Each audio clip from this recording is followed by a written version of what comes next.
ecological value, biodiversity, cultural diversity, versus direct return on investment. There are people in the world who think only the latter should be put into a cost-benefit analysis and determine policy. There are others, about 85% of the world outside of the U.S. Office of Management and Budget and their followers, who think it's a fundamentally immoral principle for decision-making. So we have a deep paradigmatic divide with many other countries in the world that I observe every time I go to UN-sponsored meetings. It's critical that people of these different views get a chance to fight it out and learn where each other is coming from, because without that you have no chance of a compromise. And to work some kind of shared solution. But the solution will have to recognize that it isn't all cash flow transactions, and it isn't also all per capita entitlements, because some countries have been populating too fast. There's going to have to be a deal where people are going to have some give and take on some of their hot button at home political issues. Otherwise, we're going to continue on the track we're on now, which is greenhouse gases rising above the highest UN projection from the year 2000, above. So we are now heading toward tripling or more of carbon dioxide, and I don't hesitate to consider that a very dangerous future for our children and grandchildren, for most of the planet. We have got to get off that track. It's not going to happen by accusatory fingers. It's going to require 3 strategies. First of all, be efficient at home. Don't tell your kid to turn off the computer when you don't turn off the light. Don't tell them that they should be, buying an efficient car when you make 5 trips downtown, and a little planning could have done 2. I mean, be part of it, be a role model that means it. Buy efficient products, including automobiles. Go downtown and look at Zap cars. I mean, there are all kinds of new technologies coming along. The second thing we need is public-private partnerships in innovation, where you can actually help us invent our way out of it. California is a world leader at that. But in order to do that, you need learning by doing experiments. That means you have to invent the products and then test them. It's not R&D that's so much our problem. It's R&D and D. It's the second D, deployment, testing. We've got to get it cheaper, socially acceptable, and cool. You need all 3 things in order to get it to really take off. And that means we need investment.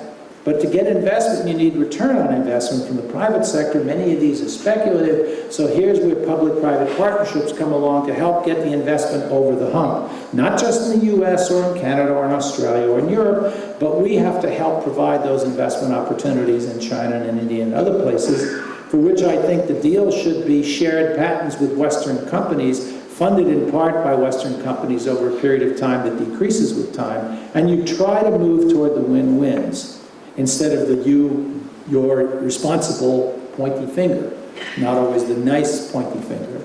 And then the final thing is you can't dump your tailpipe and smokestack wastes and your deforested wastes in the atmosphere with impunity as if it's an unpriced sewer, because that's not going to allow market forces to work and provide incentives. So it's the combination of those things. This state has actually tried to address all of them. We haven't figured out the implementation yet. It's not a trivial thing to do, but we're moving quickly. Other states are doing it. The planet is finally starting to move in that direction. We're about 25 years too late. Somebody said to me at a press conference the other day, well, Steve, some people think that we have only 10 more years left to solve the problem. What do you think? And I said, well, I think that was true when Roger Revelle and I and Gordon MacDonald first testified to the Ribicoff Committee in 1979 about this problem, why we shouldn't use oil shale and tar sands to try to solve our fuel consumption problems with cars. We should put cars on the diet instead. And of course we went nowhere. We had 10 years then. We're way past the condition where we can prevent some dangerous changes like the fires and the hurricanes and things like that I mentioned. But the number of systems threatened and the depth to which they are threatened goes up dramatically as we keep warming. So I don't get hung up on things like, oh, well, we have 10 years. Just because it's too late doesn't mean there isn't lots more we can do. Let's just go on, do as much as we can, as fast as we can, and as fairly as we can. That's the right paradigm. Don't get hung up on numbers that you can't really defend easily scientifically. And last sentence. And then, let's get off this frame. 2 degrees. We have till there's 2 degrees warming and then it's too late.